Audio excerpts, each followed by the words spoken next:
여러분은 혹시 갈라파고스 제도를 아십니까?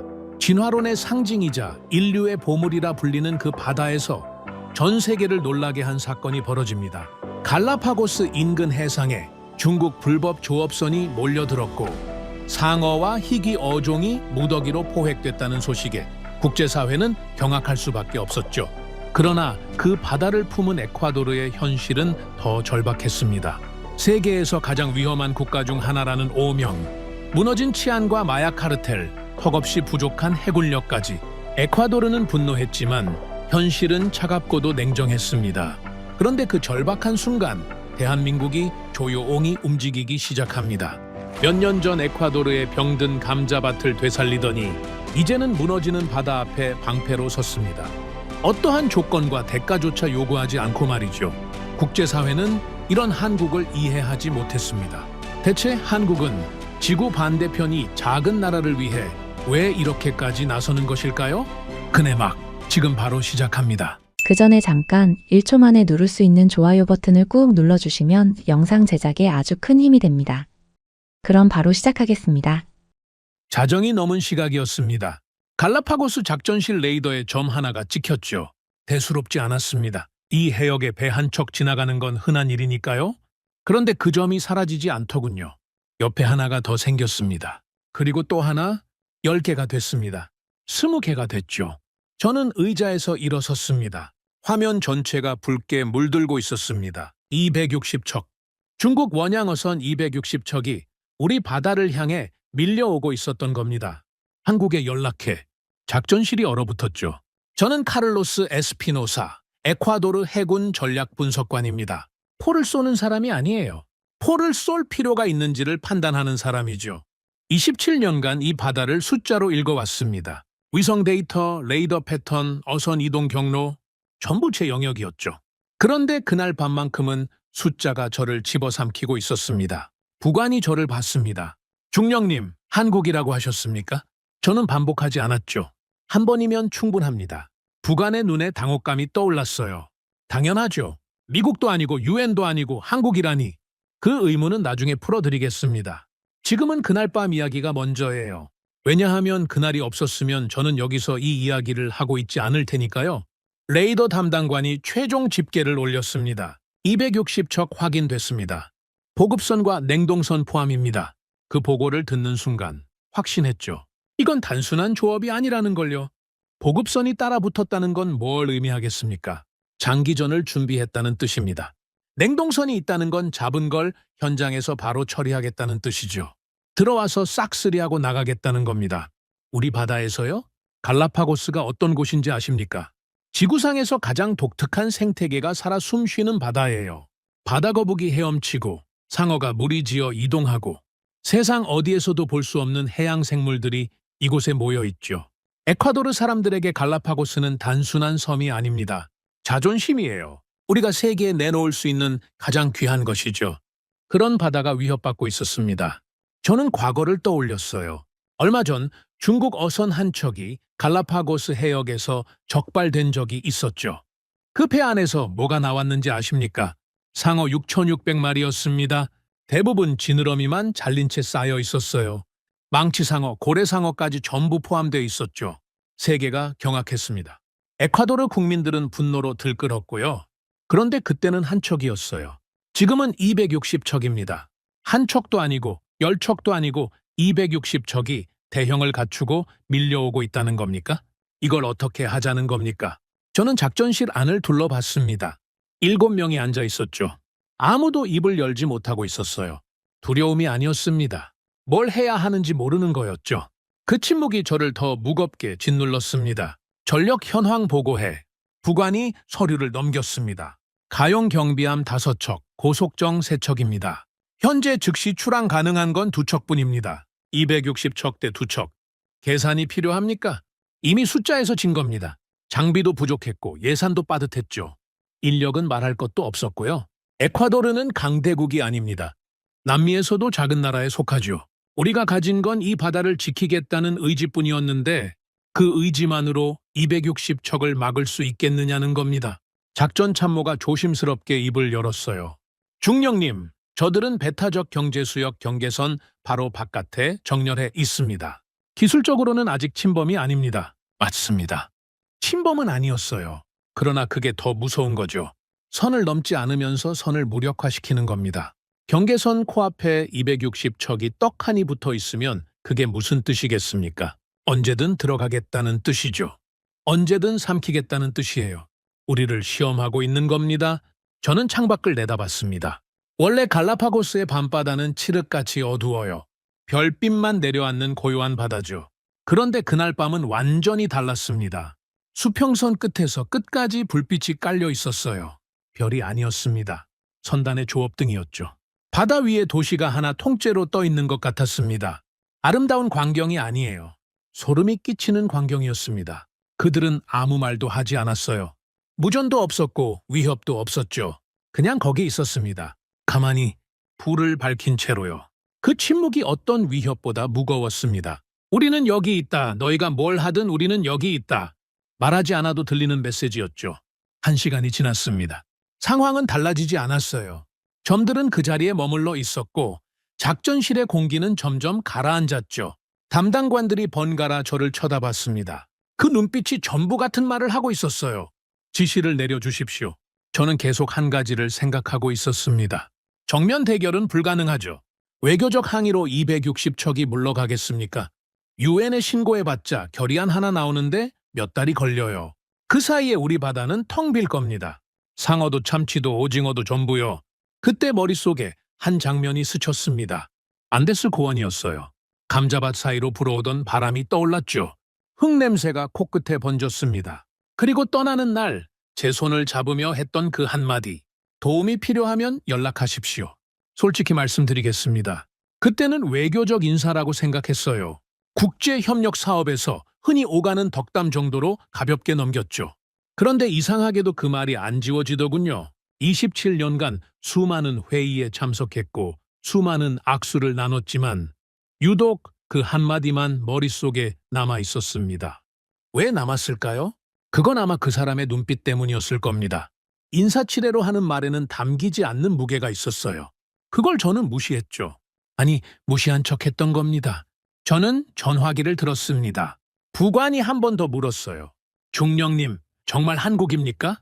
그래, 한국이야. 그러나 지금 상황에서 왜 하필 이유는 있어. 그게 전부였습니다. 이유는 분명히 있었어요. 다만 그 자리에서 설명할 수 있는 성격의 이유가 아니었죠. 숫자와 전략으로 정리되는 게 아니었으니까요. 그건 신뢰였습니다. 데이터가 아니라 기억이 만든 판단이었어요. 전화기를 귀에 댔습니다. 신호음이 울렸죠. 한 번, 두 번. 작전실의 7명이 전부 저를 보고 있었습니다. 세 번째 신호음이 울리는 동안 저는 창밖을 봤어요. 수평선의 불빛은 여전했습니다. 260척은 미동도 하지 않았죠. 네 번째 신호음. 그리고 연결됐습니다. 에콰도르 해군 전략 분석관이 왜 한국에 전화를 걸었는지, 그리고 그 전화 한 통이 이 나라의 바다를 어떻게 바꿔놓았는지, 그걸 말씀드리려는 겁니다. 다만 순서가 있어요. 그날 밤을 제대로 이해하시려면 그보다 앞선 이야기부터 들으셔야 합니다. 안데스 고원에서 시작된 이야기, 감자밭에서 만난 사람들, 그리고 제가 가볍게 흘려들었던 그 약속이 어떻게 이 바다까지 흘러왔는지, 왜 한국이었냐고요. 그 이야기를 지금부터 하겠습니다. 안데스 고원 이야기를 하려면 감자부터 말씀드려야 합니다. 에콰도르에서 감자가 뭔지 아십니까? 그냥 먹는 것이 아니에요. 생존입니다. 고원지대 농민들에게 감자는 유일한 수입원이자 아이들 학비이자 내일을 버틸 수 있는 이유였죠. 그런데 그 감자가 죽어가고 있었습니다. 헥타르당 생산량이 12톤이었어요. 이게 어느 정도인지 감이 안 오실 수 있습니다. 쉽게 말씀드리죠. 같은 면적에서 선진국들은 40톤, 50톤을 뽑아냅니다. 우리는 12톤이었어요. 3배, 4배 차이가 나는 겁니다. 병충해는 해마다 반복됐고 시감자는 세대를 거듭할수록 약해졌죠. 농민들은 땀을 쏟아도 결과가 돌아오지 않았습니다. 사람들이 떠나기 시작했어요. 젊은이들은 도시로 내려갔죠. 남은 건 늙은 농부들 뿐이었습니다. 밭은 점점 비어갔고 마을은 조용해졌어요. 저는 군인입니다. 농업 전문가가 아니죠. 그런데 왜 이 이야기를 아느냐고요. 국가 안보라는 게 바다에서만 위협받는 게 아니기 때문입니다. 국민이 먹고 살 수 없으면 그것도 위기예요. 저는 안보연구소에서 식량 관련 보고서를 검토하던 중에 이 수치를 처음 봤습니다. CB톤. 그 숫자가 눈에 박혔죠. 그 즈음이었습니다. 한국에서 농업 전문가들이 온다는 소식이 들렸어요. 솔직히 말하면 관심이 없었습니다. 국제 원조라는 게 의뢰 그렇잖아요. 전문가 몇 명 와서 현장 둘러보고 보고서 작성하고 악수 한번 하고 돌아가는 거죠. 결과가 남는 경우는 드물었습니다. 저는 그동안 그런 걸 너무 많이 봐왔어요. 이번에도 똑같겠지. 속으로 그렇게 생각했죠. 그런데 첫 만남부터 좀 달랐습니다. 한국에서 온 사람들은 회의실에 앉지 않았어요. 도착하자마자 밭으로 갔습니다. 양복이 아니라 작업복을 입고 있었죠. 흙을 만졌습니다. 감자를 뽑아서 직접 살펴봤어요. 통역을 통해 농민들한테 이것저것 물었죠. 언제 심었는지, 물은 얼마나 주는지, 병충해가 언제쯤 시작되는지. 저는 옆에서 지켜보고 있었습니다. 아직 판단을 내리지 않았어요. 밭에 나온다고 결과가 나오는 건 아니니까요. 한국팀의 리더가 저한테 인사를 건넸습니다. 에스피노사 중령님이시죠? 저희가 가져온 기술에 대해 설명드려도 되겠습니까? 저는 고개를 끄덕였죠. 예의상 들어주는 거였습니다. 그가 설명한 건 무병 씨감자 기술이었어요. 바이러스에 감염되지 않은 깨끗한 씨감자를 만들어내는 기술이죠. 거기에 수경재배 시스템을 결합한다고 했습니다. 흙 없이도 씨감자를 대량 생산할 수 있는 방식이에요. 한국에서는 이미 보급이 끝난 기술이라고 했죠. 저는 물었습니다. 그게 안데스 고원에서 통합니까? 해발 3,000m가 넘는 곳입니다. 기온도 다르고 토양도 다르죠. 한국에서 된다고 여기서 된다는 보장이 어디 있습니까? 당연한 질문이었어요. 기후가 다르고 환경이 다른데 기술만 옮겨놓으면 되는 거였으면 진작에 누군가 했겠죠. 저는 데이터로 말하는 사람입니다. 가능성이 아니라 결과를 보여달라는 뜻이었어요. 한국팀 리더가 웃지 않았습니다. 진지한 얼굴로 대답했죠. 중령님 말씀이 맞습니다. 보장은 없습니다. 그래서 저희는 시범 농가부터 시작하려고 합니다. 결과가 나오면 그때 판단해 주셔도 됩니다. 마음에 들었습니다. 큰 소리 치지 않았다는 게요. 할 수 있다고 장담하는 사람보다 해보겠다고 말하는 사람이 저는 더 믿음직스럽거든요. 물론 그렇다고 기대를 한 건 아니에요. 두고 보자는 마음이었죠. 몇 달이 지났습니다. 변화가 보이기 시작했어요. 시범 농가의 감자 상태가 확연히 달랐죠. 잎이 건강했고 줄기가 튼튼했습니다. 병충해가 눈에 띄게 줄었어요. 저는 보고서를 통해 수치를 확인했습니다. 12톤이던 생산량이 올라가고 있었습니다. 처음엔 15톤이었어요. 그 다음엔 20톤을 넘겼죠. 일부 농가에서는 27톤까지 기록했습니다.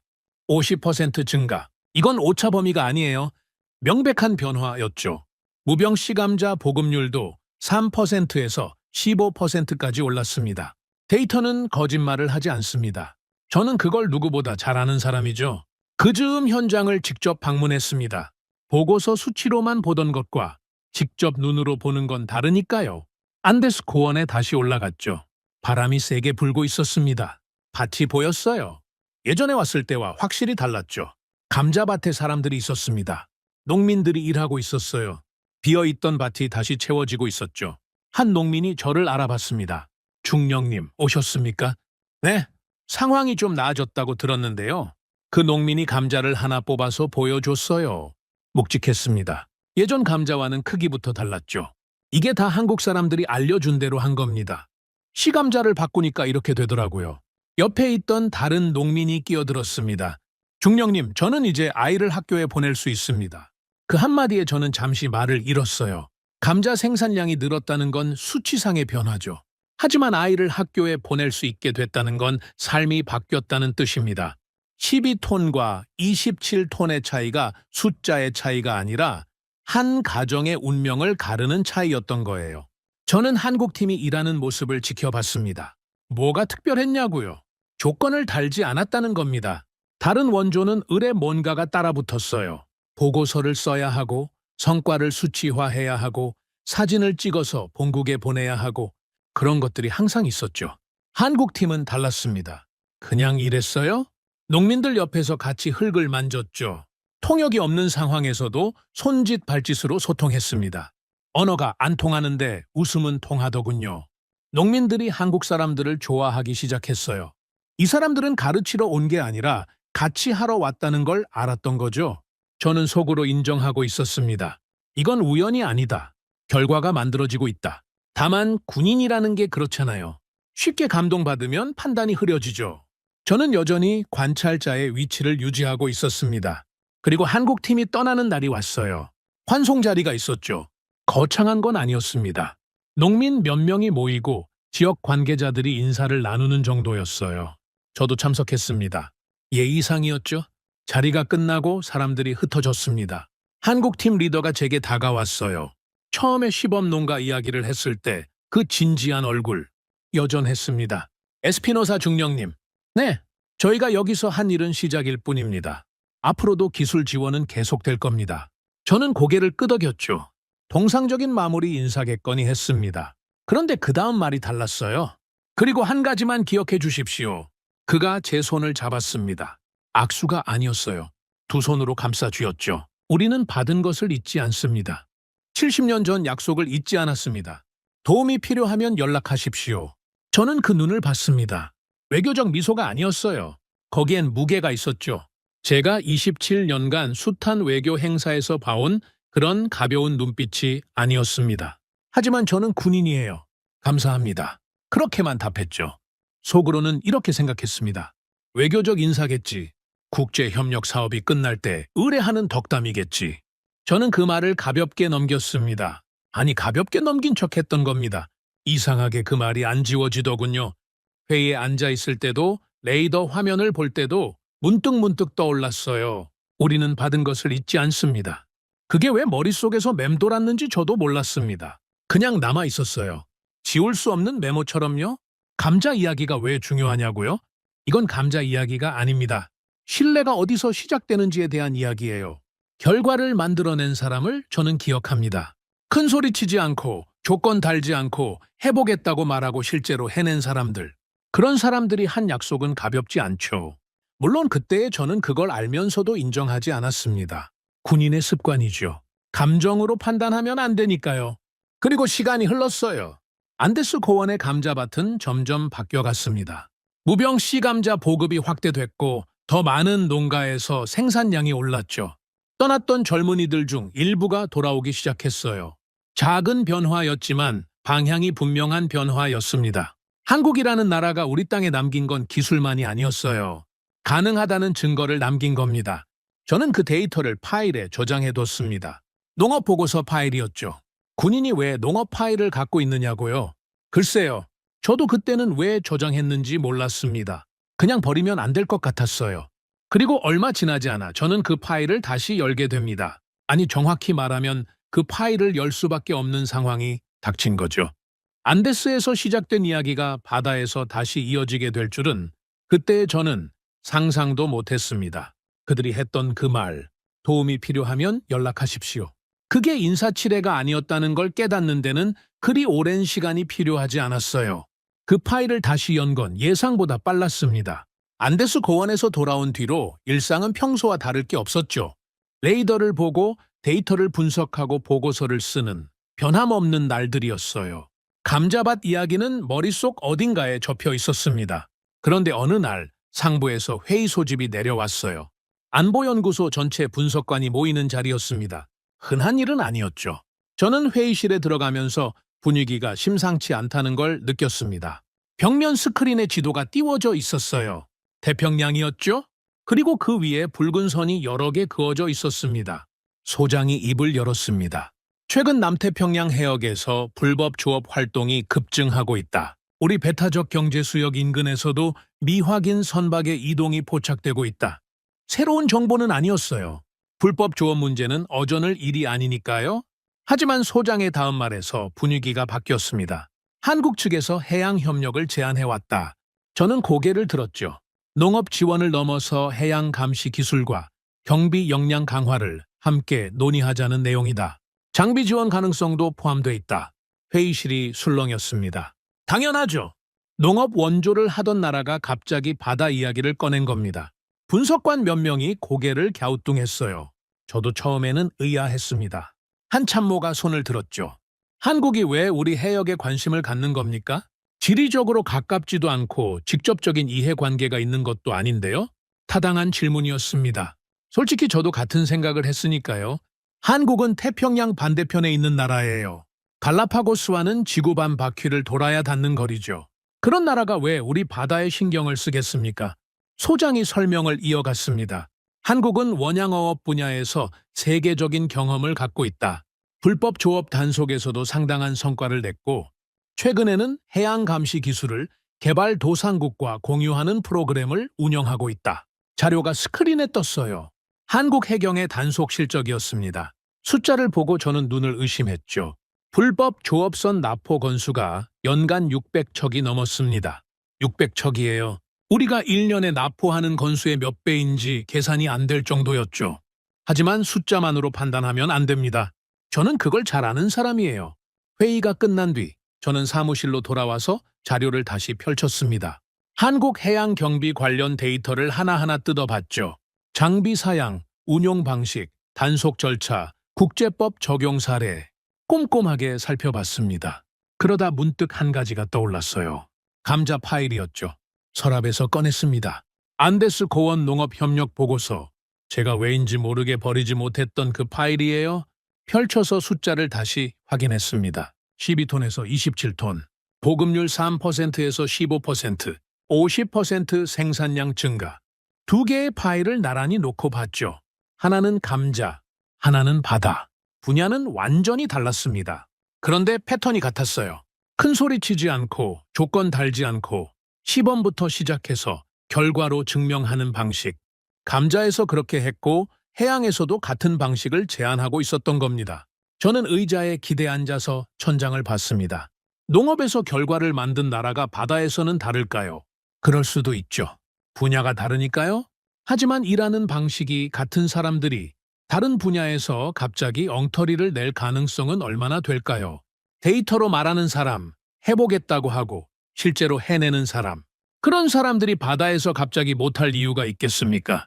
물론 내부에서는 반대 의견도 있었습니다. 다음 회의에서 한 참모가 정면으로 문제를 제기했어요. 외국 군사 장비를 들여오는 건 주권 문제와 직결됩니다. 한국과의 협력이 깊어지면 우리가 자체적으로 해양을 방어할 능력을 키울 동기가 사라질 수 있습니다. 일리 있는 말이었죠.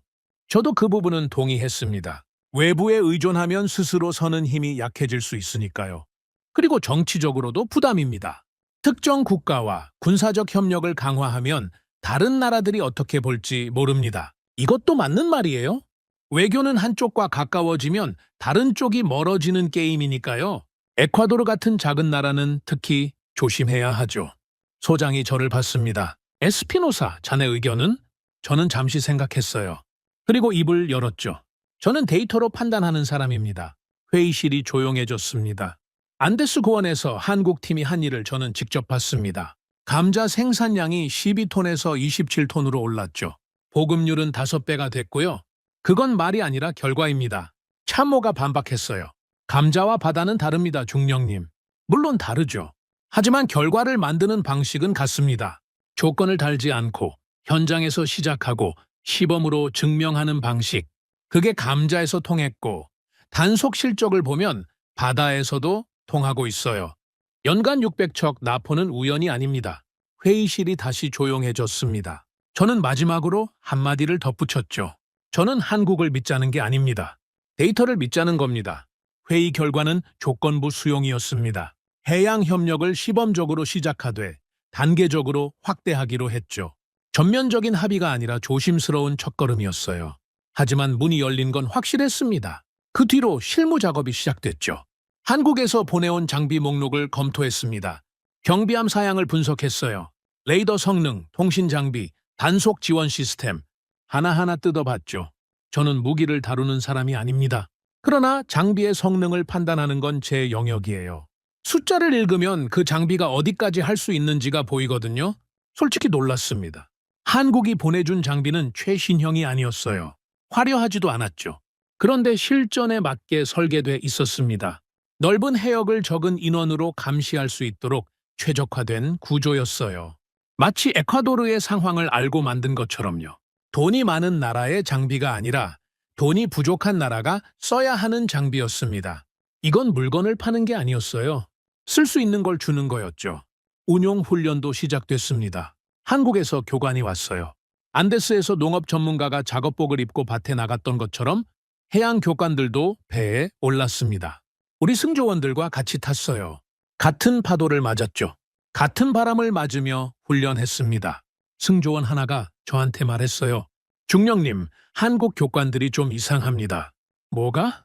설명만 하고 끝내는 게 아니라 직접 장비를 만지면서 보여줍니다. 고장나면 같이 고치고요. 교관이라기보다 같이 일하는 동료 같아요. 저는 웃지 않았습니다. 그러나 속으로는 안데스를 떠올리고 있었죠. 감자밭에서도 같았거든요. 가르치러 온 게 아니라 같이 하러 온 사람들. 그 방식이 바다에서도 똑같이 반복되고 있었습니다.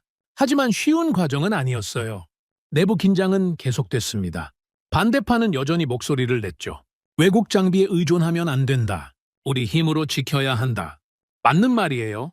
저도 군인입니다. 남의 힘으로 나라를 지키겠다는 건 자존심이 허락하지 않죠.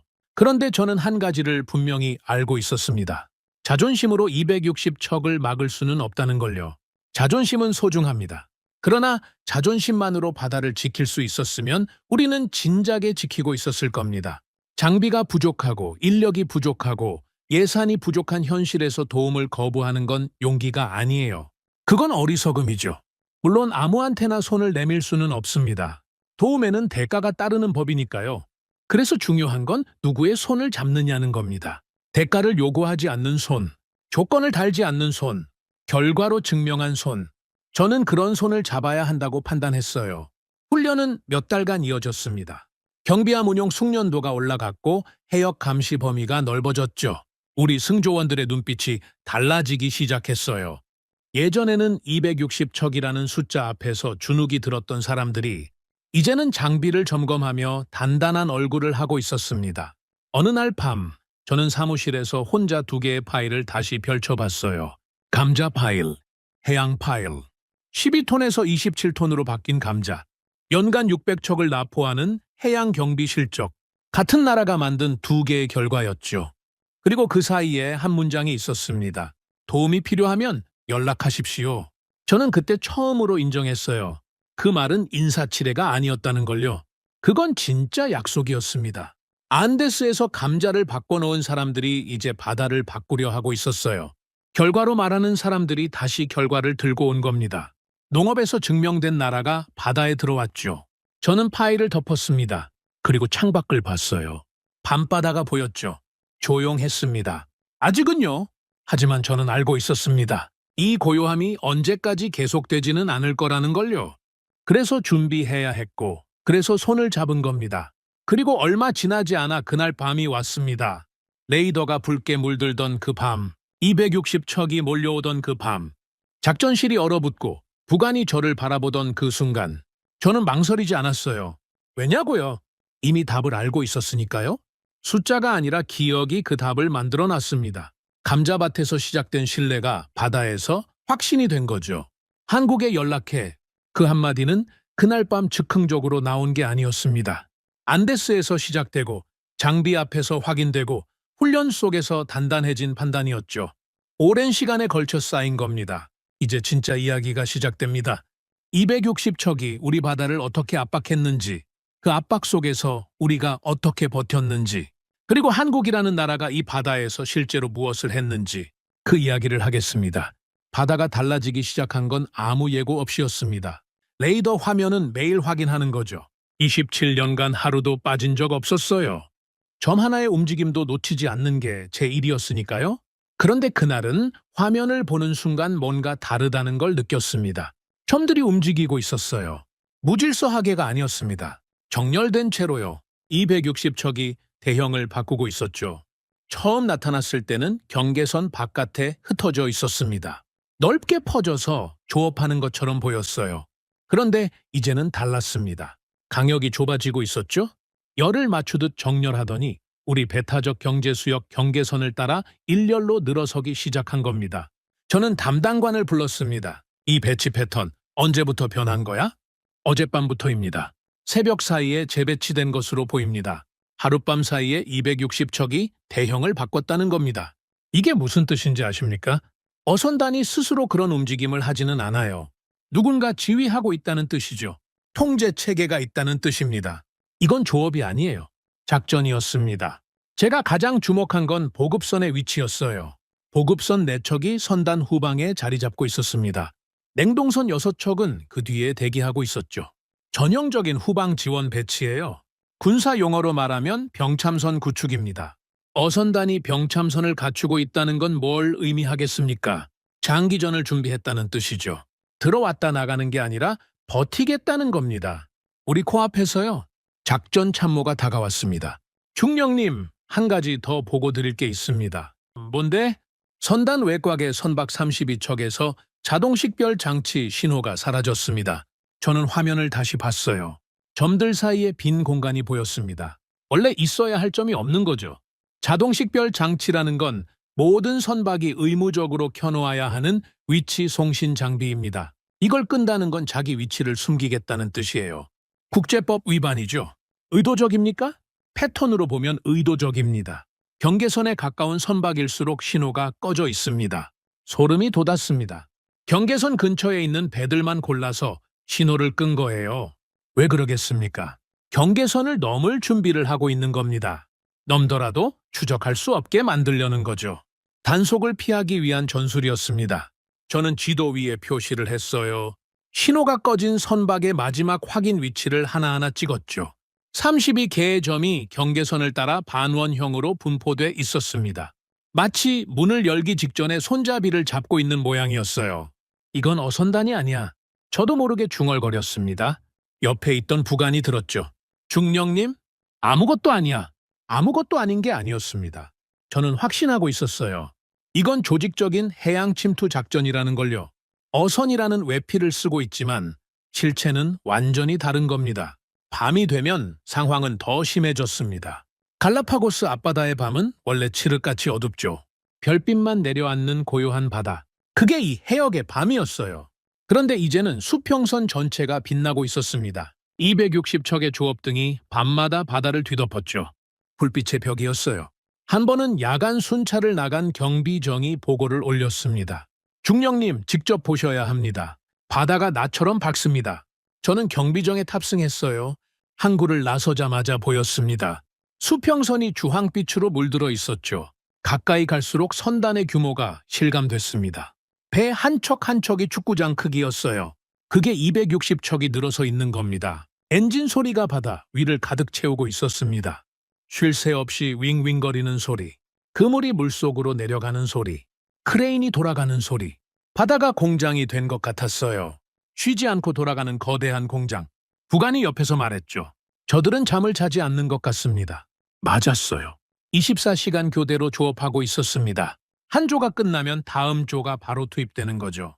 보급선에서 연료와 식량이 계속 공급되고 있었고 냉동선은 잡은 것들을 실시간으로 처리하고 있었습니다. 완벽한 시스템이었어요. 그리고 그들은 우리를 의식하지 않았습니다. 경비정이 근처를 지나가도 반응이 없었죠. 무전을 보내도 응답하지 않았어요. 확성기로 경고해도 눈길 한 번 주지 않았습니다. 마치 우리가 존재하지 않는 것처럼 행동했죠. 그게 가장 무서웠습니다. 위협을 하면 대응이라도 할 수 있어요. 항의를 하면 대화라도 시작되죠. 그런데 아예 무시를 당하면 어떻게 합니까? 우리의 존재 자체를 부정하는 거잖아요? 이건 우리 바다인데 이 바다의 주인이 투명인간 취급을 받고 있는 겁니다. 분노가 치밀었습니다. 저는 감정을 잘 드러내지 않는 사람이에요. 27년간 군에 있으면서 감정을 숨기는 법을 배웠죠. 그런데 그 밤만큼은 주먹이 떨렸습니다. 우리 바다에서, 우리 눈앞에서 우리를 없는 사람, 취급하는 저들을 보면서 군인으로서의 자존심이 바닥까지 내려갔어요. 항구로 돌아왔습니다. 작전실에 들어가자마자 긴급 분석 회의를 소집했죠. 현재까지 파악된 상황 전부 보고해. 담당관이 정리한 자료를 펼쳤습니다. 선단의 조업 범위가 점점 경계선 쪽으로 좁혀지고 있습니다. 하루 평균 2km씩 접근하고 있어요. 하루에 2km? 네, 이 속도면 열흘 안에 경계선에 완전히 밀착합니다. 열흘. 열흘 뒤면 260척이 우리 경계선 코앞에 딱 붙는다는 겁니다. 그때 신호가 꺼진 32척이 슬쩍 넘어오면 우리가 잡을 수 있겠습니까? 2척으로요. 참모가 말했습니다. 중령님, 솔직히 말씀드리겠습니다. 현 전력으로는 경계선 전체를 감시하는 게 불가능합니다. 동쪽을 막으면 서쪽이 뚫리고 서쪽을 막으면 남쪽이 비어요. 알고 있었습니다. 저도 같은 계산을 하고 있었으니까요. 우리 해역의 넓이는 어마어마해요. 갈라파고스 주변 배타적 경제 수역만 해도 수십만 제곱킬로미터에 달합니다. 그 넓은 바다를 경비함 5척과 고속정 3척으로 지키라는 건 솔직히 말해서 불가능에 가까운 임무였죠. 부관이 조심스럽게 물었어요. 한국 측 장비 배치는 언제 완료됩니까? 지금 진행 중이야. 하지만 완전한 운용까지는 시간이 더 필요해. 시간이요? 얼마나요? 저는 대답하지 않았습니다. 정확한 일정을 말할 수 없었기 때문이에요. 장비가 도착해도 운용 훈련이 끝나야 실전에 투입할 수 있죠. 그 사이에 저들이 기다려줄 리가 없었습니다. 시간이 없었어요. 우리 편에는 시간이 없고 저들에게는 시간이 충분했습니다. 이게 가장 잔인한 부분이었죠.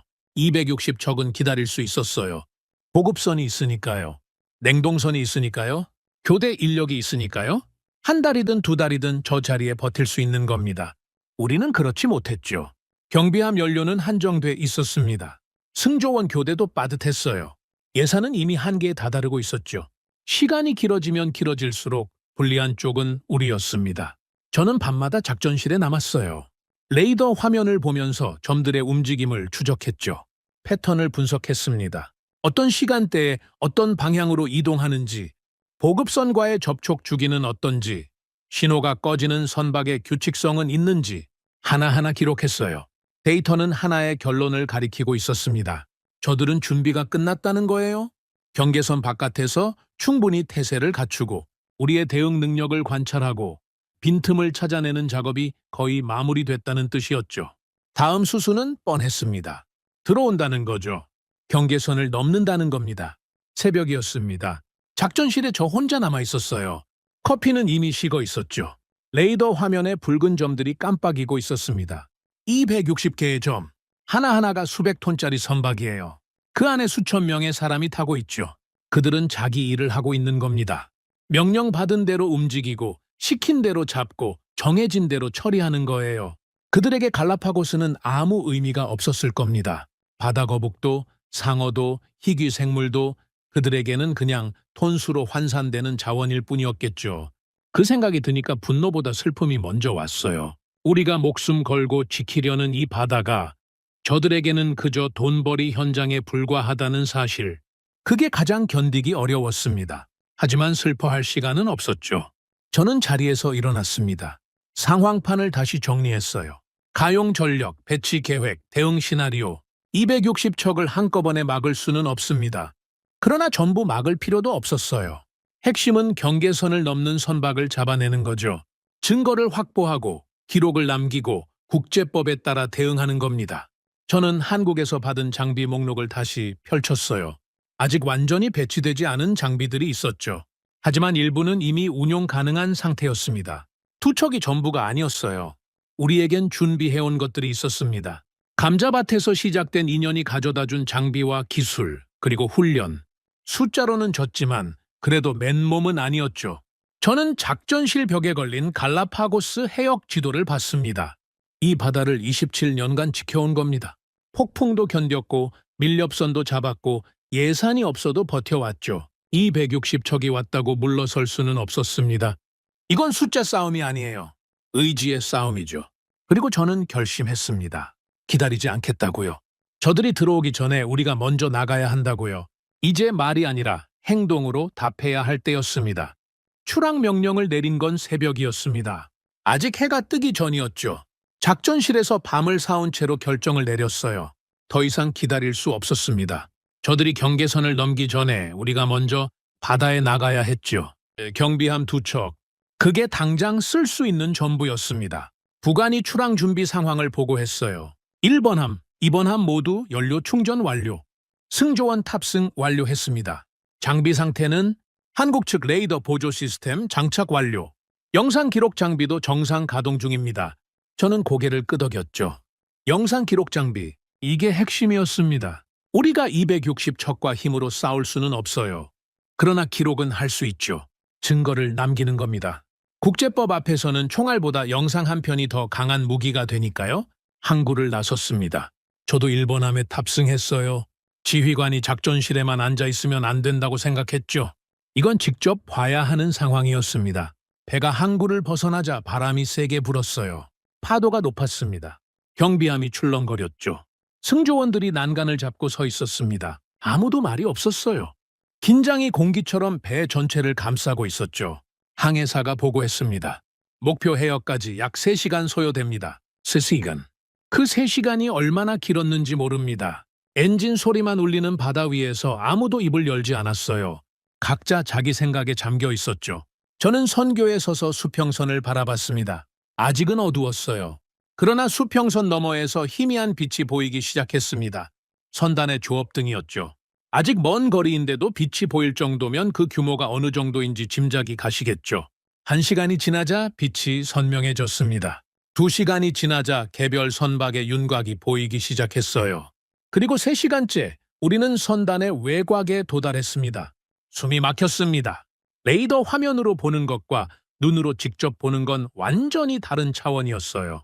배가 바다를 뒤덮고 있었습니다. 앞을 봐도 배, 옆을 봐도 배, 뒤를 돌아봐도 배였죠. 수평선이 보이지 않았어요. 배가 수평선을 대신하고 있었습니다.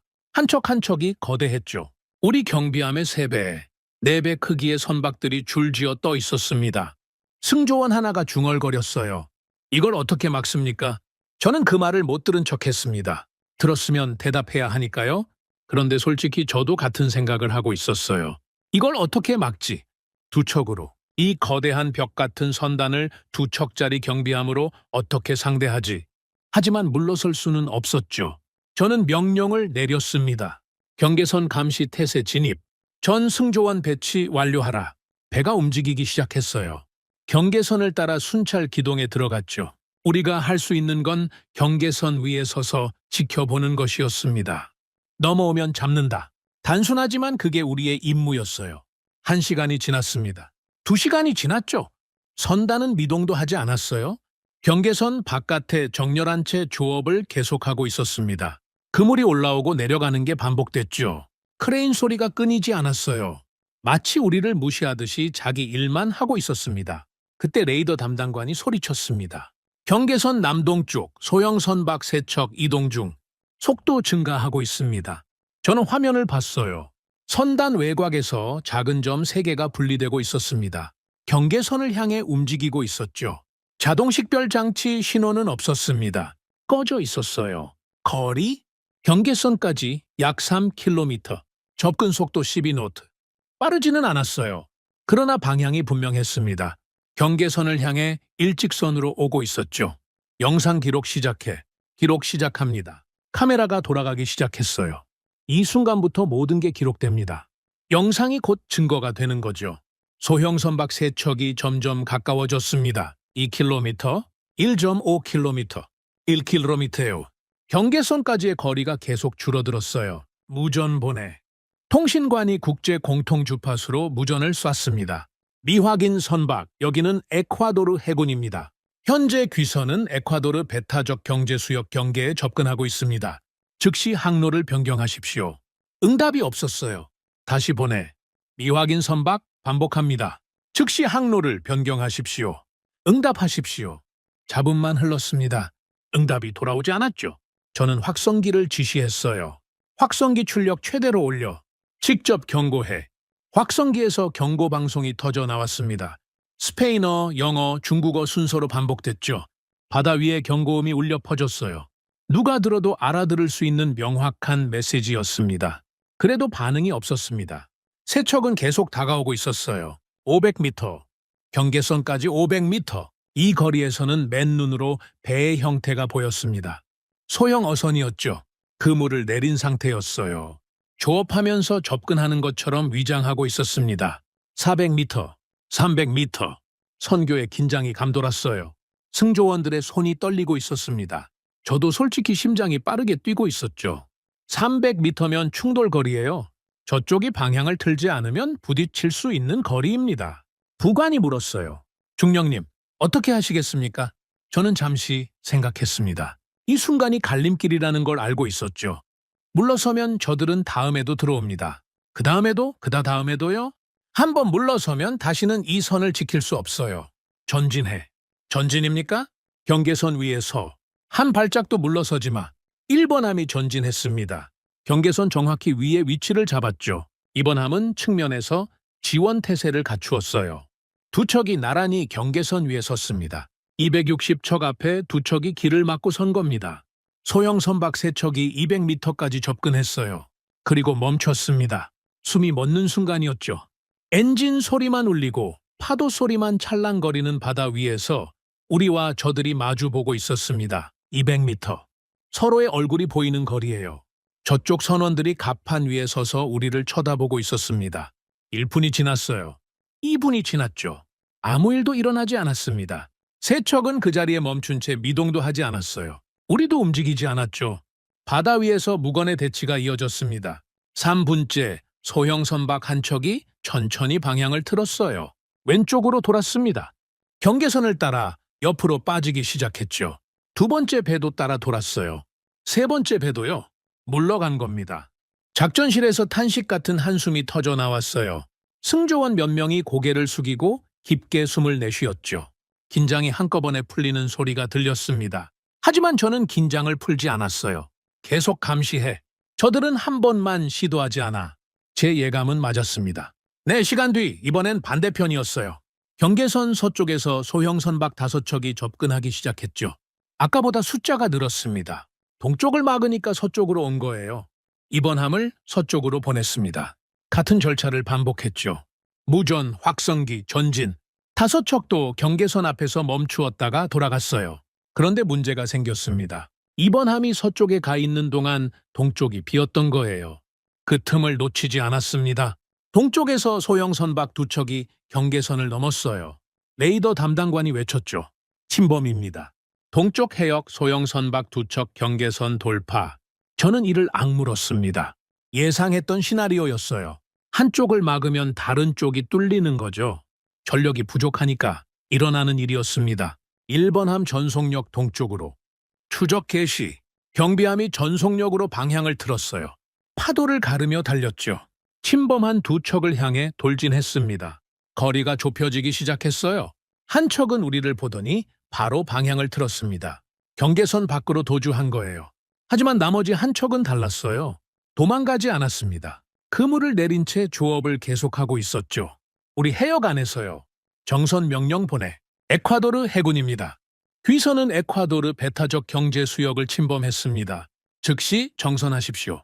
이번에는 응답이 왔어요. 중국어였습니다. 통역관이 번역했죠. 조업 중이다. 여기가 어느 나라 바다인지 모른다. 모른다고요. 자동 식별 장치를 끄고 경계선을 넘어놓고 모른다니 이게 말이 됩니까? 저는 직접 무전기를 잡았습니다. 여기는 에콰도르 해군 에스피노사 중령이다. 귀선은 에콰도르 배타적 경제 수역 내에서 불법 조업 중이다. 국제해양법에 따라 정선을 명령한다. 불응시 납포 조치한다. 잠시 침묵이 흘렀어요. 그리고 엔진 소리가 줄어들었습니다. 배가 멈추고 있었죠. 정선했습니다. 납포 절차에 들어갔어요. 승조원들이 소형 보트로 옮겨 탄 뒤 해당 선박에 올라탔죠. 선내 수색이 시작됐습니다. 그리고 어창을 열었을 때 저는 주먹을 꽉 쥐었어요. 상어였습니다. 지느러미가 잘린 상어들이 쌓여 있었죠. 참치도 있었고 오징어도 있었어요.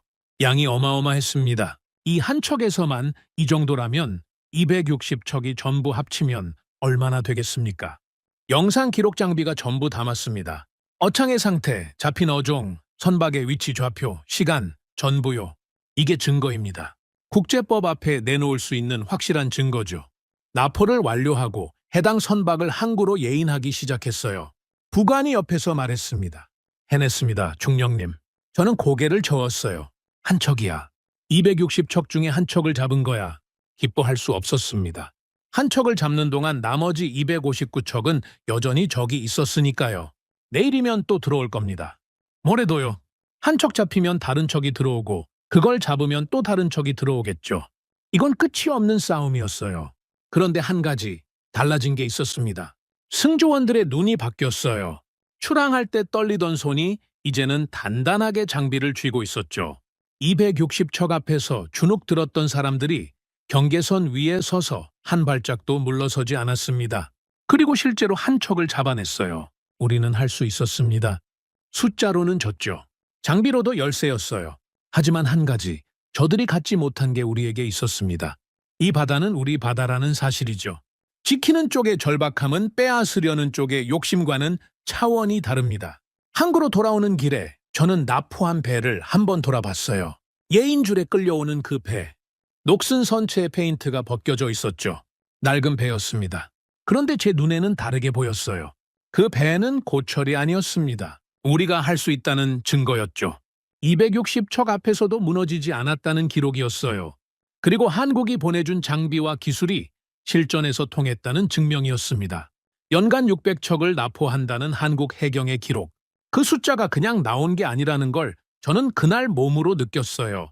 장비의 성능, 운용의 노하우, 단속의 절차, 그 모든 게 이 한 번의 납포 안에 녹아 있었죠. 하지만 긴장을 풀 수는 없었습니다. 항구에 도착한 뒤 바로 작전실로 들어갔어요. 레이더를 확인했죠. 260척은 여전히 그 자리에 있었습니다. 한 척 잡혔다고 물러갈 사람들이 아니에요. 오히려 더 조직적으로 움직이기 시작할 겁니다. 빈틈을 더 정밀하게 노리겠죠. 이건 시작에 불과했습니다. 그리고 저는 알지 못했어요. 진짜 전쟁은 바다에서만 벌어지는 게 아니라는 걸요.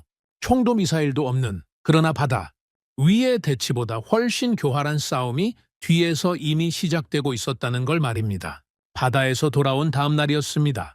납포 소식이 퍼졌죠.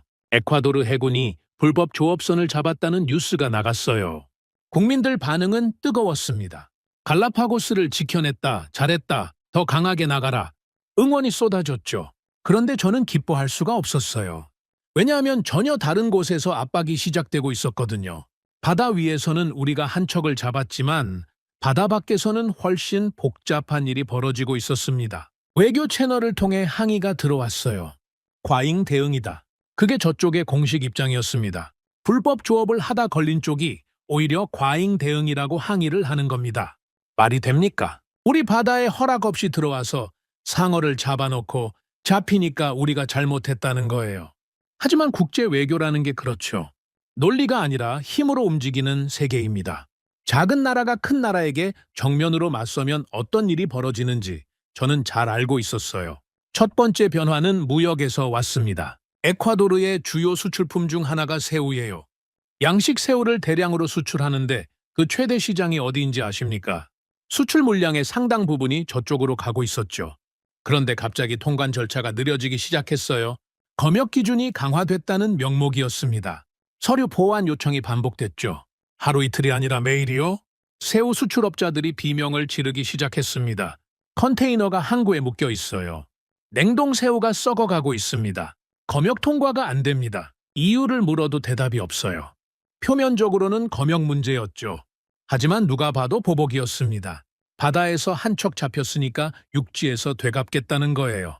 총 한 방 안 쏘고도 경제를 흔들 수 있다는 걸 보여주는 거였죠. 안보연구소의 비상회의가 소집됐습니다. 소장의 얼굴이 어두웠어요. 평소에 침착한 사람인데 그날은 입술이 굳어 있었죠. 상황이 복잡해졌다. 외교부에서 연락이 왔다. 긴장을 완화하라는 기조가 위에서 내려오고 있다. 긴장 완화. 듣기 좋은 말이죠. 하지만 그게 뭘 의미하는지 저는 정확히 알고 있었습니다. 단속 강도를 낮추라는 뜻이에요. 경비를 줄이라는 뜻이죠. 결국 물러서라는 겁니다. 한 참모가 입을 열었어요. 현실적으로 생각해야 합니다. 새우 수출이 막히면 해안 지역 경제가 직격탄을 맞습니다. 수만 명의 생계가 걸린 문제예요. 틀린 말이 아니었습니다. 에콰도르는 부유한 나라가 아니에요. 수출이 막히면 농민들이, 어민들이, 노동자들이 타격을 받죠. 그 사람들의 생계를 무시할 수는 없었어요. 다른 참모가 맞받았죠. 그렇다고 바다를 내줍니까? 한 번 물러서면 다음에는 더 밀고 들어옵니다. 오늘 경비를 줄이면 내일은 260척이 아니라 500척이 올 겁니다. 경제가 무너지면 경비함 연료 살 돈도 없어요. 바다를 잃으면 경제고 뭐고 없습니다. 목소리가 높아졌습니다. 회의실 분위기가 험악해졌죠. 서로의 말이 맞았어요. 둘 다 맞는 말이었습니다. 그게 이 상황의 잔인한 점이었죠. 바다를 지키면 경제가 흔들리고 경제를 살리려면 바다를 내주어야 하는 딜레마. 작은 나라가 큰 나라에 맞설 때 반드시 부딪히는 벽이었습니다. 소장이 저를 봤어요. 에스피노사 자네 생각은? 저는 바로 대답하지 않았습니다. 회의실을 둘러봤죠. 참모들의 얼굴을 하나하나 살펴봤어요. 피로와 불안이 섞여 있었습니다. 이 사람들도 답을 모르는 거예요. 아니, 답이 없다는 걸 알고 있는 거죠. 저는 천천히 입을 열었습니다. 솔직히 말씀드리겠습니다. 우리가 이 싸움에서 숫자로 이길 수는 없습니다. 경제력으로도 이길 수 없어요. 외교력으로도 밀립니다. 회의실이 조용해졌죠. 하지만 한 가지 우리가 이길 수 있는 게 있습니다. 모든 시선이 제게 쏠렸어요. 정당성입니다. 우리는 우리 바다를 지키고 있는 겁니다. 국제법이 우리 편이에요. 증거가 우리 손에 있죠. 영상이 있고 납포 기록이 있고 불법 조업의 물증이 있습니다. 이걸 세계에 보여주면 됩니다. 참모 하나가 고개를 갸우뚱했어요. 그게 새우 수출 문제를 해결해 줍니까? 당장은 아닙니다. 하지만 국제 여론이 우리 편에 서면 저쪽도 함부로 못합니다. 보복이 노골적이면 노골적일수록 세계의 비난은 저쪽으로 향하게 돼 있어요. 쉬운 답은 아니었죠. 당장 내일의 피해를 감수하면서 먼 미래를 바라보자는 말이니까요. 하지만 그게 제가 찾을 수 있는 유일한 길이었습니다. 회의는 결론 없이 끝났어요. 아니, 정확히 말하면 결론을 내리지 못한 채 흩어졌죠. 각자의 입장이 너무 달랐고 어느 쪽도 완전히 틀린 게 아니었으니까요. 사무실로 돌아왔습니다. 문을 닫고 의자에 앉았죠. 피곤했어요.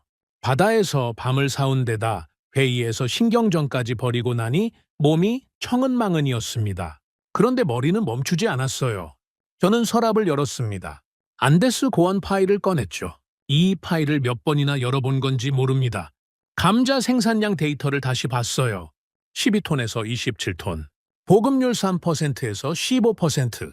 이 숫자들이 왜 지금 중요하냐고요? 생각해 보십시오. 감자 생산량이 올랐다는 건 뭘 의미합니까? 농민들의 소득이 올랐다는 뜻이죠. 소득이 올랐다는 건 그 가정이 안정됐다는 뜻이에요. 가정이 안정되면 마을이 살아나고 마을이 살아나면 지역이 버틸 수 있게 되는 겁니다. 한국이 안데스에 심어놓은 건 감자만이 아니었어요. 버틸 수 있는 체력을 만들어준 겁니다. 지금 새우 수출이 막히고 있죠. 해안 지역이 타격을 받고 있어요. 하지만 내륙 고원 지역은 어떻습니까? 감자 생산이 안정되면서 그 지역은 예전보다 훨씬 단단해져 있었습니다. 한쪽이 흔들려도 다른 쪽이 받쳐주는 구조가 된 거예요. 완벽하지는 않았지만 예전 같으면 무너졌을 충격을 지금은 버틸 수 있게 된 거죠. 저는 파일을 덮으면서 혼잣말을 했습니다. 우리는 이미 변해 있었구나. 한국이 감자를 바꿨을 때 저는 그게 농업 이야기인 줄 알았어요. 그런데 아니었습니다. 그건 국가의 체질을 바꾸는 일이었던 거죠. 외부의 압박에 쉽게 무너지지 않는 몸을 만드는 작업이었어요. 그때는 몰랐습니다. 지금에서야 보이는 거죠. 며칠이 지났어요. 압박은 계속됐습니다. 새우 수출 지연은 풀리지 않았고 외교적 압력도 이어졌죠. 내부에서도 긴장이 가시지 않았어요. 경비 유지파와 긴장 완화파의 갈등이 수면 아래에서 계속되고 있었습니다. 어느 날 저녁이었어요. 항구 근처 식당에서 혼자 밥을 먹고 있었죠. 옆 테이블에 어민들이 앉아 있었습니다. 대화가 들렸어요. 해군이 단속을 세게 한다니까 저쪽에서 보복하는 거 아니야? 새우 수출이 막히면 우리는 뭘 먹고 사나? 그냥 좀 적당히 하면 안 되는 거야? 적당히. 그 말이 가슴을 찔렀습니다. 적당히 하라는 거예요. 바다를 적당히 내주고 자존심을 적당히 접고 경제를 위해 적당히 물러서라는 뜻이죠. 어민들을 탓할 수는 없었어요. 그 사람들은 당장 내일 먹고 살 걱정을 하고 있는 거니까요. 하지만 적당히 물러서면 끝이 나는 게 아닙니다. 저는 그걸 알고 있었어요. 한 발 물러서면 한 발 더 밀고 들어오죠. 두 발 물러서면 두 발 더 들어옵니다. 적당이라는 건 없어요. 물러서는 순간 끝까지 밀리는 거예요. 식당을 나왔습니다. 밤바람이 불었죠. 항구에서 바다가 보였어요. 어두웠습니다. 수평선 너머에 희미한 불빛이 깔려 있었죠. 선단은 여전히 거기 있었습니다. 걸으면서 생각했어요. 이 싸움에서 이기려면 뭐가 필요한가? 군사력은 부족합니다. 경제력도 딸리죠. 외교력도 약해요. 그러면 뭐가 있습니까? 기록이 있었습니다. 나포 영상, 불법 조업 증거, 상어 어창 사진, 국제법 위반 데이터. 이것들을 묶으면 세계가 주목할 수밖에 없는 이야기가 만들어지죠. 갈라파고스는 에콰도르만의 섬이 아니에요. 유네스코 세계유산입니다. 전 세계가 관심을 갖고 있는 곳이죠. 이 바다에서 벌어지는 일을 세계에 알리면 국제 여론이 움직일 수 있어요. 그런데 기록만으로는 부족했습니다. 기록을 만들려면 바다에 나가야 하고, 바다에 나가려면 경비함이 있어야 하고, 경비함을 운용하려면 장비와 기술이 있어야 하죠. 결국 다시 한국이었습니다. 한국이 보내준 장비로 영상을 기록했고, 한국의 단속 노하우로 납포를 성공했고, 한국의 해양 감시 기술로 선단의 움직임을 추적하고 있었어요. 감자밭에서 시작된 인연이 이렇게까지 이어질 줄은 정말 몰랐습니다. 사무실로 돌아와서 컴퓨터를 켰어요. 납포 영상을 다시 봤습니다. 어창을 열었을 때 쏟아져 나온 상어들, 지느러미가 잘린 채 쌓여 있는 모습. 그 영상을 보면서 저는 결심했죠. 이걸 세계에 공개하겠다고요. 내부에서 반대가 있었습니다. 공개하면 저쪽이 더 강하게 나올 수 있다. 외교적 마찰이 커진다. 맞는 말이었어요. 하지만 숨기면 뭐가 달라집니까? 조용히 있으면 저들이 물러갑니까? 아니죠. 조용히 있으면 더 대담하게 들어올 뿐이에요. 저는 소장을 찾아갔습니다. 영상을 공개해야 합니다. 소장이 저를 한참 봤어요. 결과를 감당할 수 있나? 감당 못하면 바다를 잃습니다. 바다를 잃는 것보다 더 큰 결과는 없습니다. 소장이 고개를 끄덕였죠. 영상이 공개됐습니다. 환경단체들이 먼저 반응했어요. 국제매체에서 다루기 시작했죠. 갈라파고스 앞바다에서 벌어지는 대규모 불법 조업 실태가 세계에 알려졌습니다.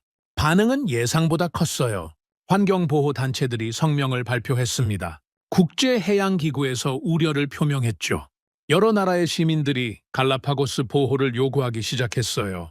에콰도르라는 작은 나라가 혼자 싸우고 있다는 사실이 사람들의 마음을 움직인 거죠. 저쪽에서는 불편했을 겁니다. 조용히 처리하려던 일이 세계의 주목을 받게 됐으니까요. 하지만 공개된 영상을 되돌릴 수는 없었어요. 한번 세상에 나간 증거는 사라지지 않습니다. 그날 밤 작전실에 혼자 앉아 있었어요. 레이더를 보고 있었죠. 260척은 여전했습니다. 단 한 척도 줄지 않았어요. 줄어들 리가 없죠. 영상 하나로 260척이 물러가면 세상이 그렇게 쉬울 리가 없으니까요. 하지만 뭔가 달라진 건 있었습니다. 우리가 혼자가 아니라는 느낌이 들기 시작했어요. 세계가 보고 있다는 사실. 그게 260척의 숫자를 바꾸지는 못해도 우리가 버틸 수 있는 이유를 하나 더 만들어준 거죠. 저는 서랍에서 파일을 하나 더 꺼냈습니다. 오래된 파일이었어요. 먼지가 쌓여 있었죠. 표지에 이렇게 적혀 있었습니다. 에콰도르 쌀 500톤 원조. 왜 이 파일을 꺼냈느냐고요. 저도 그때는 확실히 설명할 수 없었어요. 다만 한국이라는 나라에 대해 뭔가 더 알아야 할 것 같다는 직감이 있었죠. 감자를 바꾸고 바다를 지키는 데 도움을 주고 조건 없이 손을 내미는 나라. 그 나라가 왜 그렇게 하는지 이유가 궁금했습니다. 파일을 펼쳤어요. 첫 페이지에 적힌 내용을 보는 순간 저는 의자에서 움직일 수가 없었습니다. 70년 전의 기록이었죠. 에콰도르가 한국에 무엇을 보냈는지, 그리고 한국이 그것을 어떻게 기억하고 있는지. 저는 그 페이지를 한참 들여다봤어요. 그리고 중얼거렸습니다. 그래서였구나. 모든 게 연결되고 있었습니다. 파일을 덮지 못했습니다. 에콰도르 한국 관련 외교 기록. 그 안에 70년 전 이야기가 담겨 있었어요. 저는 그 기록을 한 줄 한 줄 읽어 내려갔습니다. 읽으면서 손이 멈추는 순간이 있었죠. 암바토 지진. 에콰도르 사람이라면 누구나 아는 이름입니다. 안데스 산맥 아래 암바토라는 도시가 있었어요. 그곳이 통째로 무너졌죠. 건물이 내려앉고 도로가 갈라지고 사람들이 깔렸습니다. 수천 명이 목숨을 잃었어요. 도시 하나가 지도에서 사라질 뻔했죠. 에콰도르 역사에서 가장 참혹한 재난 중 하나였습니다. 그때 에콰도르가 어떤 상태였는지 아십니까? 나라 전체가 무너져 내리고 있었어요. 구호 물자가 부족했고 의료 인력이 모자랐죠. 국민들이 굶고 있었습니다. 복구는 엄두도 못 낼 상황이었어요. 우리 자신을 돌볼 여력조차 없던 시절이었죠. 그런데 그 와중에 지구 반대편에서 소식이 하나 들려왔습니다. 한국이라는 나라에서 전쟁이 났다는 거예요. 나라가 둘로 쪼개지고 사람들이 죽어가고 있다는 소식이었죠. 도시는 폐허가 됐고 국민들은 굶주리고 있었습니다. 세상 어디에도 도움의 손길이 넉넉하지 않던 시절이었어요. 파일에 적혀있던 내용이 이겁니다. 에콰도르는 쌀 500톤을 한국에 보냈습니다. 500톤이에요. 500kg이 아닙니다.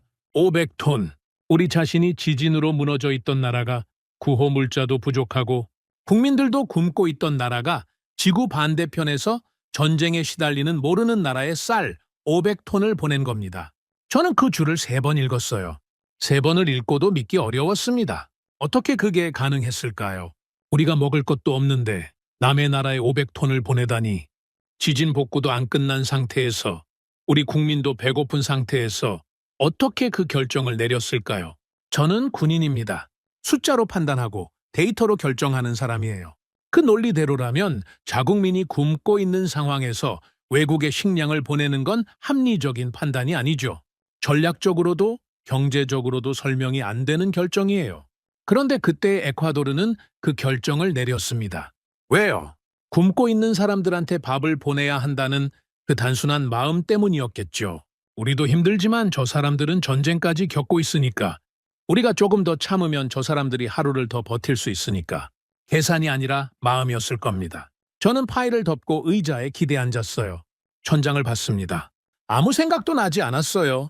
아니, 너무 많은 생각이 한꺼번에 밀려와서 정리가 안 됐던 거죠.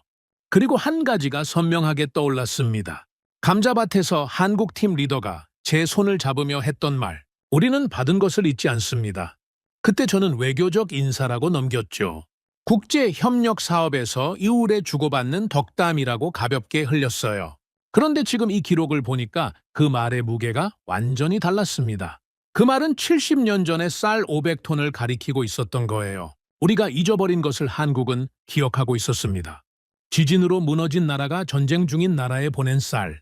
그 쌀의 무게를 한국은 70년 동안 안고 있었던 거죠. 그리고 그 기억을 감자로 돌려주고 있었고, 장비로 돌려주고 있었고, 바다 위에서 나란히 서는 것으로 돌려주고 있었어요. 저는 손으로 얼굴을 감쌌습니다. 27년간 군에 있으면서 감정을 드러낸 적이 거의 없었어요. 군인은 그래야 한다고 배웠으니까요. 그런데 그 순간만큼은 목구멍이 뜨거워지는 걸 참을 수가 없었습니다. 우리가 보낸 쌀 500톤, 그게 70년 뒤에 이런 모습으로 돌아오고 있었다는 사실. 그리고 우리는 그걸 보내놓고도 잊고 있었다는 사실. 그 두 가지가 동시에 가슴을 쳤어요. 파일을 다시 펼쳤습니다. 뒷장을 넘겼죠. 한국의 전후 복구 기록이 간략하게 정리돼 있었어요. 전쟁이 끝난 뒤 한국이 어떤 나라가 됐는지, 폐허에서 일어나 세계 경제 상위권까지 올라간 과정이 숫자로 적혀 있었습니다.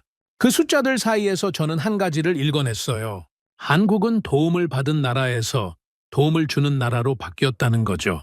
받기만 하던 나라가 이제는 주는 나라가 된 겁니다. 그런데 그냥 주는 게 아니에요. 받았던 것을 기억하면서 주는 거예요. 70년 전에 쌀을 보내준 나라를 찾아가서 그 나라의 감자밭에서 일하고 그 나라의 바다 위에 함정을 세우는 거죠. 이건 원조가 아니었습니다. 가품이었어요. 그리고 그 다음 날이었습니다. 레이더 담당관의 목소리가 작전실에 울렸어요. 경계선 침범입니다. 대규모 이동 감지. 저는 화면으로 달려갔죠. 지금까지와는 차원이 다른 움직임이었어요. 소형 선박 2~3척이 슬금슬금 접근하던 수준이 아니었습니다. 선단 외곽의 대형 어선 10여 척이 동시에 경계선을 향해 기동하고 있었어요. 자동 식별 장치 상태는 전부 꺼져 있습니다. 조직적인 침투가 시작된 겁니다. 저는 즉시 명령을 내렸어요. 전 가용 함정 출항, 한국 측의 상황 통보하라. 이번에는 달랐습니다. 통신관이 보고를 올렸죠. 한국 측 응답 왔습니다. 한국 경비함 2척이 인근 해역에서 합동 훈련 중이었습니다. 즉시 기동 가능하다고 합니다. 한국 경비함이 이미 근처에 있었어요. 우연이 아니었죠. 저는 군인입니다. 군사 분야에서 우연이라는 건 없어요. 한국은 이 상황을 대비하고 있었던 겁니다. 에콰도르 경비함 3척, 한국 경비함 2척, 5척이 편대를 이루고 경계선을 향해 달렸습니다. 한국 함정이 우리 옆에 나란히 서서 같은 방향으로 달리는 모습, 승조원들의 얼굴이 달라졌어요. 혼자가 아니라는 걸 눈으로 확인한 거죠. 경계선에 도달했을 때 10여 척 중 7척이 이미 우리 해역 안에 들어와 있었습니다. 그물을 내린 채 조업 중이었어요. 대놓고 들어온 거죠. 5척에서 동시에 확성기가 울렸습니다. 4개 언어로 경고가 쏟아졌어요. 응답이 없었죠. 전진, 5척이 침범 선박을 향해 전진했습니다.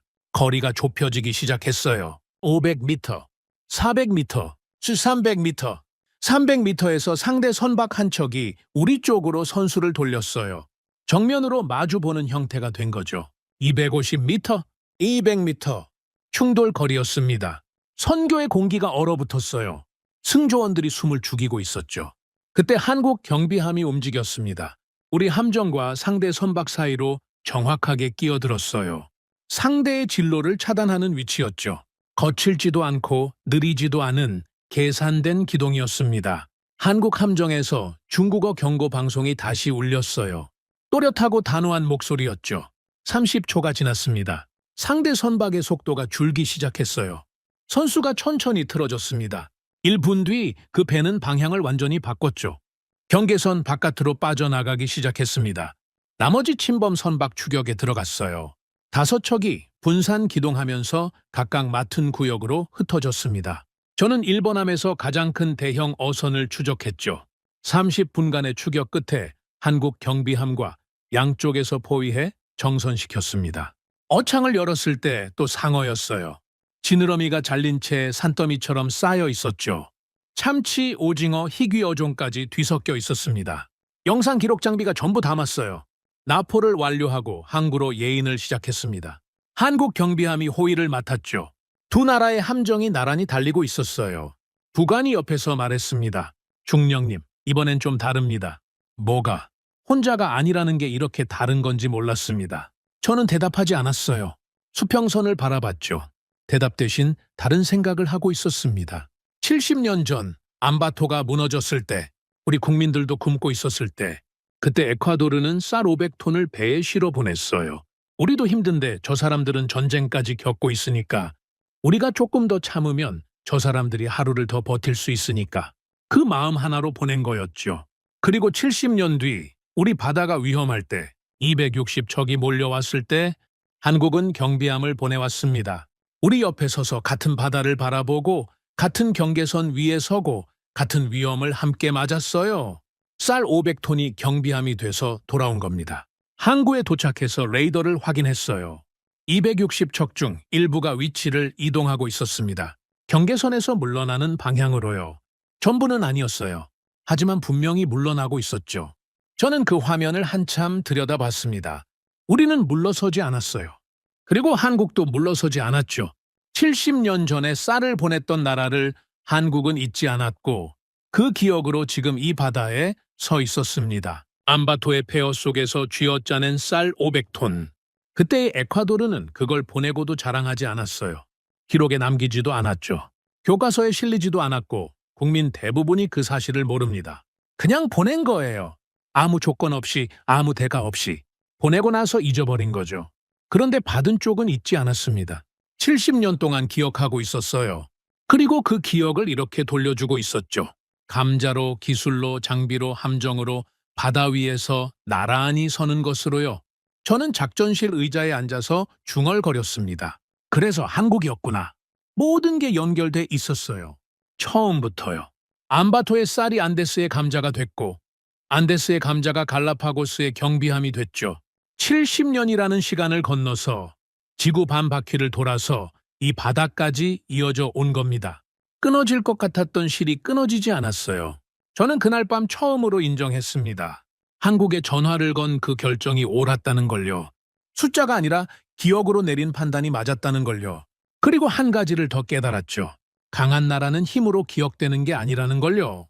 약속을 지키는 나라, 받은 것을 잊지 않는 나라, 70년이 지나도 그 마음을 갚는 나라. 그런 나라가 진짜 강한 나라였습니다. 우리가 바다에서 버틸 수 있었던 건 우리의 의지만으로는 아니었어요. 70년 전에 작은 선의를 잊지 않은 사람들이 있었기 때문이죠. 기억하는 힘. 그것이 이 바다를 지킨 겁니다. 폭풍이 지나간 바다는 조용했습니다. 260척 중 상당수가 경계선에서 물러났어요. 전부는 아니었죠. 여전히 먼 바다에 점들이 남아 있었습니다. 하지만 경계선을 코앞에 두고 압박하던 그 살벌한 배치는 풀렸어요. 간격이 벌어졌고 일부는 아예 해역을 이탈했죠. 레이더 화면이 조금씩 본래의 색을 되찾아가고 있었습니다. 단속 방향은 오히려 넓어졌어요. 한국 측 장비가 완전히 운용 단계에 들어가면서 감시 가능 범위가 이전의 2배 가까이 확대된 거죠. 예전에는 동쪽을 보면 서쪽이 비었고 서쪽을 보면 남쪽이 뚫렸습니다. 지금은 달랐어요. 실시간 해역 감시가 가능해졌죠. 빈틈이 줄었습니다. 승조원들도 달라졌어요. 처음 출항할 때 손이 떨리던 사람들이 이제는 능숙하게 장비를 다루고 있었습니다. 납포 절차를 외우고 있었고 추격 기동에도 흔들리지 않았죠. 경험이 사람을 바꾸는 겁니다. 어느 날 소장이 저를 불렀어요. 에스피노사, 앉게. 평소와 다른 분위기였습니다. 딱딱한 회의 소집이 아니라 차 한 잔을 앞에 두고 마주 앉는 자리였죠. 소장이 서류 하나를 건넸어요. 국제해양환경회의에서 우리 사례를 발표해달라는 요청이 왔다. 저는 서류를 받아들었습니다. 갈라파고스 해역 불법 조업 대응 사례, 특히 국제협력 모델에 대한 관심이 높다고 하더군. 국제무대에서 에콰도르의 이름이 거론되고 있다는 뜻이었어요. 작은 나라가 거대한 선단에 맞서 바다를 지켜낸 이야기, 그리고 그 과정에서 한국과의 협력이 어떻게 작동했는지 세계가 주목하고 있었죠. 소장이 말을 이었습니다. 환경단체들도 움직이고 있어 갈라파고스 보호구역 확대를 지지하는 성명이 연이어 나오고 있고 여러 나라에서 유사한 협력 모델을 검토 중이라는 소식도 들어오고 있다네. 저는 서류를 읽으면서 묘한 기분이 들었어요. 우리가 한 일이 에콰도르 안에서만 끝나는 게 아니라 바깥으로 퍼져나가고 있다는 사실. 260척 앞에서 2척으로 버티던 그 밤이 이런 결과로 이어질 줄은 몰랐습니다. 며칠 뒤 안데스 고원에서 소식이 하나 왔어요. 감자 생산량 보고서였습니다. 무병 씨감자 보급이 더 확대됐고 참여 농가 수가 크게 늘었다는 내용이었죠. 생산량은 꾸준히 오르고 있었어요. 일부 지역에서는 헥타르당 30톤을 넘긴 곳도 나왔습니다. 12톤이던 시절을 생각하면 믿기 어려운 숫자였죠. 그런데 보고서 끝에 작은 메모가 붙어 있었어요. 현지 관계자가 적어놓은 거였죠. 올해 안데스 고원 지역에서 도시로 이주하는 청년 수가 처음으로 감소했습니다. 젊은이들이 떠나지 않기 시작한 거예요. 밭에 남아도 먹고 살 수 있다는 걸 알게 된 거죠. 마을이 살아나고 있었습니다. 12톤짜리 절망이 30톤짜리 희망으로 바뀌는데 한국의 기술이 있었어요. 조건 없이 건네준 손이 만든 변화였죠. 바다에서도 성과가 쌓이고 있었습니다. 납포 건수가 늘었고 불법 조업선의 접근 빈도가 눈에 띄게 줄었어요. 영상 증거를 공개한 효과가 분명했죠. 국제 매체들이 갈라파고스 이야기를 계속 다루면서 세계의 감시 눈이 이 해역에 머물고 있었습니다. 작은 나라가 큰 나라에 맞서 이겼다는 뜻이 아닙니다. 그런 단순한 이야기가 아니에요. 260척이 전부 사라진 것도 아니고 불법 조업이 완전히 근절된 것도 아니죠. 바다는 여전히 위험하고 앞으로도 위험할 겁니다. 하지만 달라진 건 분명했어요. 우리가 지킬 수 있다는 걸 증명한 거죠. 숫자에서 졌어도, 장비에서 밀려도, 경제력에서 뒤처져도 지킬 수 있다는 걸 보여준 겁니다. 그리고 그 증명의 과정에 한국이 함께 있었어요. 어느 날 오후였습니다. 한국 측 관계자와 마주 앉을 일이 있었어요. 공식 회의가 끝나고 사람들이 빠져나간 뒤 둘만 남았죠. 차를 마시면서 조용히 이야기를 나누는 자리였습니다. 저는 그동안 참아왔던 질문을 꺼냈어요. 한 가지만 묻겠습니다. 상대가 저를 봤죠? 왜 이렇게까지 해주십니까? 진심이었습니다. 감자도 그렇고 장비도 그렇고 바다에서의 합동작전도 그렇고 조건을 단 적이 한 번도 없었어요. 대가를 요구한 적도 없었죠. 이건 국제관계에서 흔한 일이 아닙니다. 나라와 나라 사이에는 항상 셈법이 있게 마련이거든요. 그런데 한국은 그 셈법이 보이지 않았어요. 상대가 잠시 생각하더니 입을 열었습니다. 에스피노사 중령님, 70년 전 이야기를 하나 해도 되겠습니까? 저는 고개를 끄덕였죠. 70년 전 한국은 전쟁 중이었습니다. 나라가 완전히 무너졌어요. 도시는 폐허가 됐고 사람들은 굶고 있었죠. 내일이 있을지 없을지도 모르는 상황이었습니다. 저는 조용히 듣고 있었어요. 그때 지구 반대편에서 배 한 척이 왔습니다. 에콰도르에서 보낸 배였어요. 심장이 뛰기 시작했죠. 파일에서 읽었던 그 기록이었습니다. 그 배에 쌀이 실려 있었습니다.